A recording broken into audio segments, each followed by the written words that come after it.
ओम नमः शिवाय सभी को।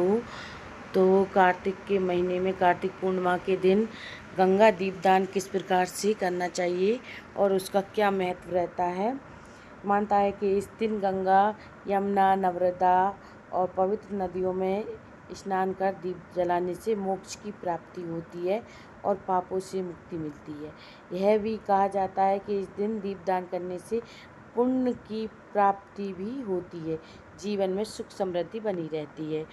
तो हम दीपदान करेंगे तो कैसे करेंगे? घर पे हमें, जो कि कोई जा नहीं पाता गंगा, यमुना, नर्मदा नहाने के लिए, तो स्नान नहीं कर पाते हैं, तो उनको घर पे दीपदान कैसे करना है और कैसे स्नान करें।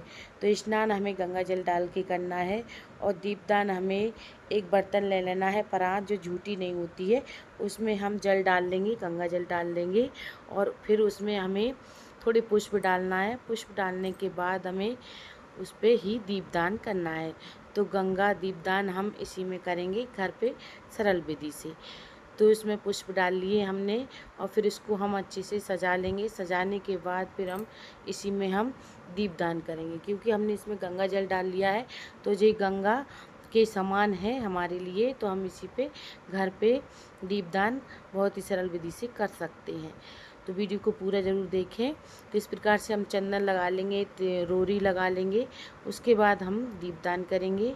और दीपदान करने के लिए आप पीपल के पत्ते ले सकते हैं, अशोक के पत्ते ले सकते हैं, जो भी आपके पास हो वो आप ले सकते हैं। तो इस प्रकार से हम चंदन लगा देंगे और फिर हम गंगा जी की पूजा करेंगे। तो तिलक लगाकर हम गंगा जी की पूजा करेंगे और पहले हम पत्ते रख लेंगे चारों तरफ घाट पे। तो घाट पे हमें पत्ते रखना है और या आप पुष्प रख सकते हैं, पुष्प रख कर भी आप दीपदान कर सकते हैं।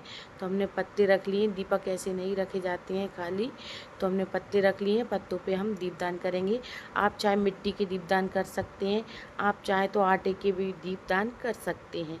तो हम आटे के दीपक बनाए हुए हैं हमने, तो हम आटे के दीपक दान करेंगे। अच्छे से उन्हें रंग लिया है हमने और फिर इन्हीं को हम दान करेंगे।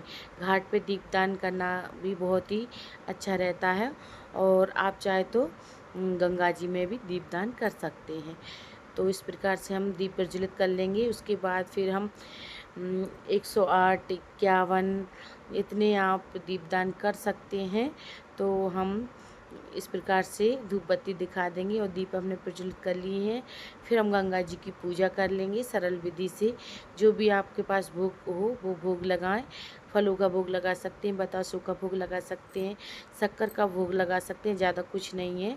तो फिर हम बतासों का भोग लगा देंगे और फिर उसके बाद हमें घाट की हमने पूजा की है, तिलक लगा दिया है और अक्षित समर्पित करेंगे हम। और फिर उसके बाद हमें पुष्प समर्पित करना है और खीर ज़रूर से बनाएं पूर्णिमा के दिन, तो आप खीर का भोग लगाएं। इस प्रकार से खीर का भोग लगाने के बाद फिर हम दीपदान करेंगे। पहले हम वस्त्र रूप में कलावा समर्पित कर देंगे। अगर आपके पास कपड़े लेना चाहते हैं आप, तो कपड़े समर्पित करें गंगा जी को और वो कपड़े आप किसी को दान में भी दे सकते हैं। तो इस प्रकार से आप कपड़े भी समर्पित कर सकते हैं। तो हमने देखिए पीपल के पत्ते पे दीपदान कर दिए। इस प्रकार से दीपदान करना है उन्हें और हाथ से थोड़े ऐसे बहवाना है उन्हें। तो इस प्रकार से हम कथा पढ़ लेंगे गंगा जी की। कथा पढ़ने के बाद हम पुष्प समर्पित कर देंगे और फिर उसके बाद हमें हाथ जोड़कर क्षमा याचना मांगना है जो भी गलती हो। और फिर उसके बाद हम जौ बोएंगे। कहते हैं गंगा जी में जौ बोना, जो भी हम कामना होती है वो पूर्ण होती है। तो आप गंगा जी में जौ ज़रूर से बोएं और फिर उसके बाद हम आरती कर लेंगे। आरती करने के बाद फिर हाथ जोड़कर क्षमा याचना मांगेंगे और जो भी दक्षिणा हो आपके पास वो दक्षिणा रखें। जो भी कमी रहती है पूजा में वो कमी पूर्ण करती है।